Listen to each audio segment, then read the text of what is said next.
Let's take a look at an application problem where we're going to have to solve by factoring. Suppose we have an envelope that is 3 centimeters longer than it is wide, and its area is 270 square centimeters. I'd like to find the length and the width. So here's my envelope. What I'm going to do is I'm going to let W be the width and L is the length.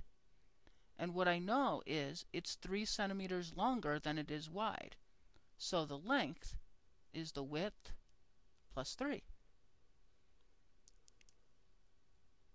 So now I know that I need to find something to do with the area. I have the length and I have an expression for the width. I have both of those set up.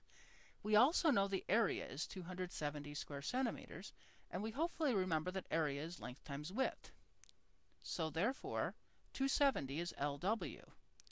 We will now substitute our value of L from the line above into the area. So if I do that, I get 270 is W plus 3 times W, or W squared plus 3W. Now, for this problem, we need to find L and W. I have a quadratic equation. I have 270 is W squared plus 3W. So I have a number on the left-hand side. Now I can solve this. So I'm going to solve it in much the same way I solved the previous example. I'm going to bring the 270 over and get this set equal to 0. And remember, that's important when you solve quadratic equations. Most of the time, unless we're completing the square, we want to solve equal to 0. If you're going to factor, it must be equal to 0. Now I can factor this, and if I factor W squared plus 3W minus 270, that will factor into W plus 15, W minus 12, and I'll set that equal to 0.